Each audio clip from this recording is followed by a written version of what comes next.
हिंद मेरे प्यारे साथियों, इस वीडियो में बात करने वाले हैं इंडिया पोस्ट में जीडीएस की नई भर्ती के बारे में। तो आप सभी को पता है 2023 के लिए 40,889 पदों पर यह भर्ती निकाली गई है और इस भर्ती की पूरी प्रक्रिया के बारे में मैं आप सभी को पूरी इंफॉर्मेशन देने वाला हूं। साथ ही मैं ये भी क्लियर करूंगा कि कौन से कैंडिडेट को यहाँ पे फॉर्म अप्लाई करना चाहिए, 10th में कितने मार्क्स आपके होने चाहिए। तो पूरी वीडियो को लास्ट तक जरूर देखें क्योंकि बहुत सारे कैंडिडेट के कंफ्यूजन निकल के आ रहे थे, तो उन सभी डाउट के जवाब यहाँ पे आपको मिल जाएंगे।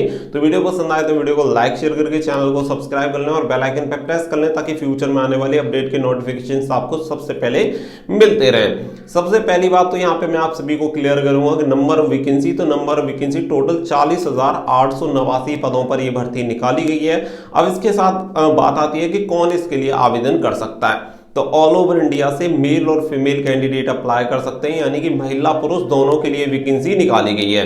क्वालिफिकेशन होनी चाहिए 10th पास। तो सिंपल आपने ऑल ओवर इंडिया में किसी भी स्टेट से 10th पास कर रखा है तो आप इसके लिए आवेदन कर सकते हैं। इसके अलावा जो क्वालिफिकेशन की बात आती है वो आती है आपका एज क्राइटेरिया। तो एज क्राइटेरिया आपका होना चाहिए 18 से 40 साल। ये जनरल कैटेगरी की एज क्राइटेरिया मैं आप सभी को बता रहा हूँ। ओबीसी से बिलोंग करेंगे तो 3 साल, SC/ST से बिलोंग करेंगे तो 5 साल का उम्र में छूट यहाँ पे आप सभी को मिल जाती है। तो ये तो हो गया कौन आवेदन कर सकता है। इसके अलावा यहाँ पे कुछ क्वालिफिकेशन और आपसे मांगी जाती है, जैसे कि आपको कंप्यूटर नॉलेज होनी चाहिए, साइकिल चलाना आना चाहिए और आपको लोकल लैंग्वेज का ज्ञान होना चाहिए, यानी कि जहां के लिए आप अप्लाई करना है वहां की लोकल लैंग्वेज आपको बोलना आना चाहिए।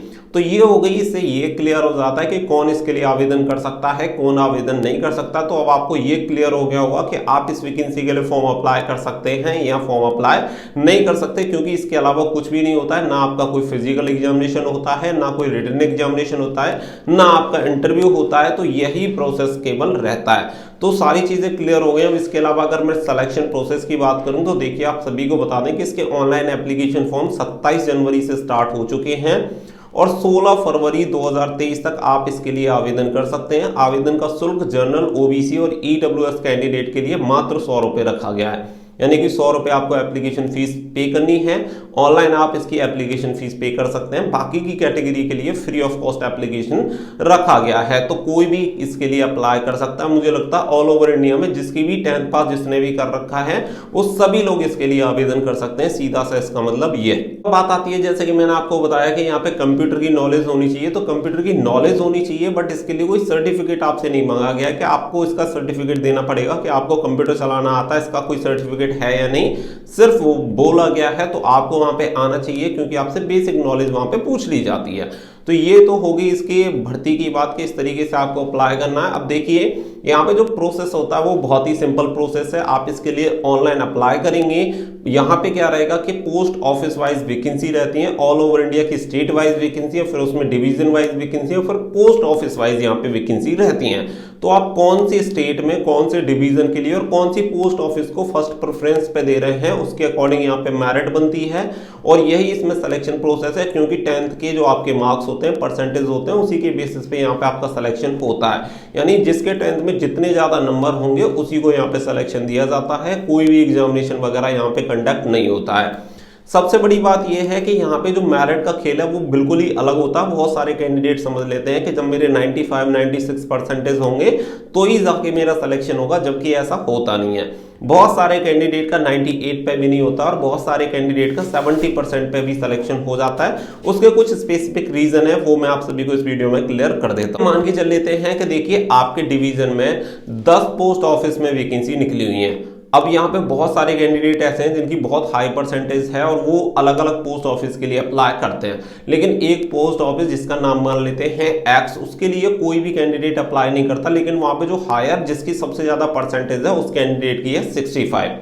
लेकिन जो ABCD बाकी की जो पोस्ट ऑफिस है उनके लिए जो परसेंटेज वाले कैंडिडेट ने अप्लाई किया है, किसी ने 98, किसी ने 96, उस तरीके से अप्लाई किया है। तो इस कंडीशन में होगा क्या कि एक्स पोस्ट ऑफिस के लिए आपने अगर 65 पे भी अप्लाई किया है और अगर आपकी हाईएस्ट मार्क्स वहां पे आ रहे हैं तो आपका 65% पे यहाँ पे सिलेक्शन हो जाएगा। जबकि ABCD बाकी की जो पोस्ट ऑफिस है उनके लिए 95% वाले कैंडिडेट का भी नहीं होगा, क्योंकि वहां पे ऑलरेडी 96, 98 वाले कैंडिडेट हैं। तो यहाँ पे ये किसी को क्लियर नहीं होता कि कौन सी पोस्ट ऑफिस के लिए कितने कैंडिडेट ने और कितने हायर मार्क्स वाले कैंडिडेट ने अप्लाई किया है। तो ये आप सभी के पास यहाँ पे मौका होता है कि हो सकता है बाय चांस आपका यहाँ पे सिलेक्शन हो जाए कम परसेंटेज पे भी।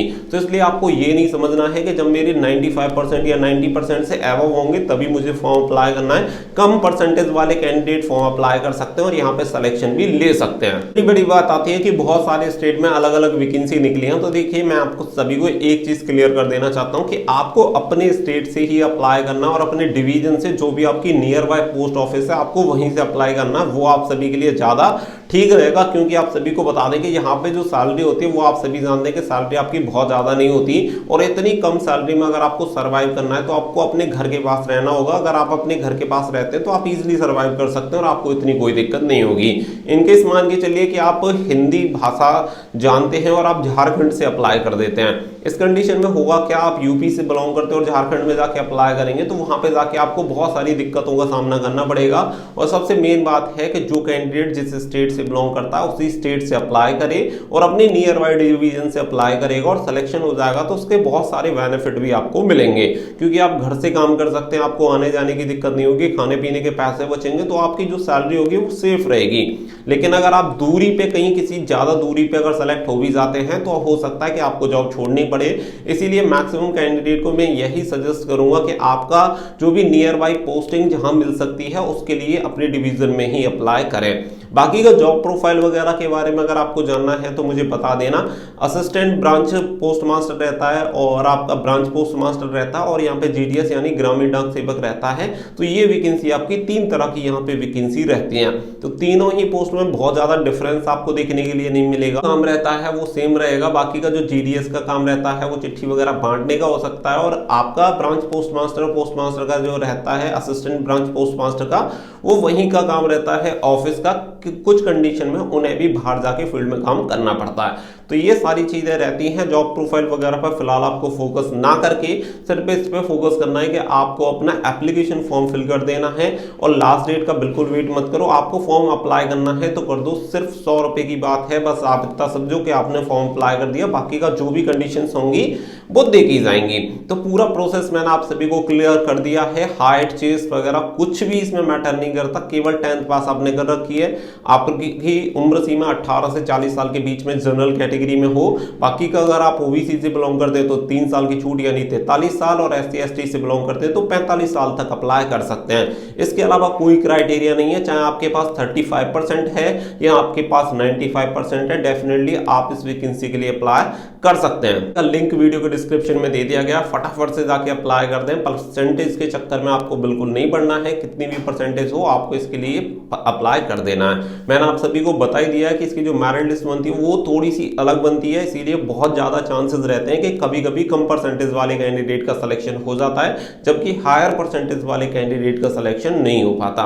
तो जो भी चीजें मैंने इस वीडियो में आप सभी को समझाई है, उम्मीद करता हूं कि सारी चीजें एकदम से क्लियर हो गई होंगी। तो वीडियो पसंद आई हो तो वीडियो को लाइक शेयर करके चैनल को सब्सक्राइब जरूर कर लेना और बेल आइकन पे प्रेस कर लेना, ताकि फ्यूचर में आने वाले अपडेट के नोटिफिकेशंस भी आपको इसी तरीके से सबसे पहले मिलते रहे। मिलेंगे नेक्स्ट वीडियो में, फिलहाल के लिए बस इतना ही। So thank you for watching. जय हिंद, जय भारत।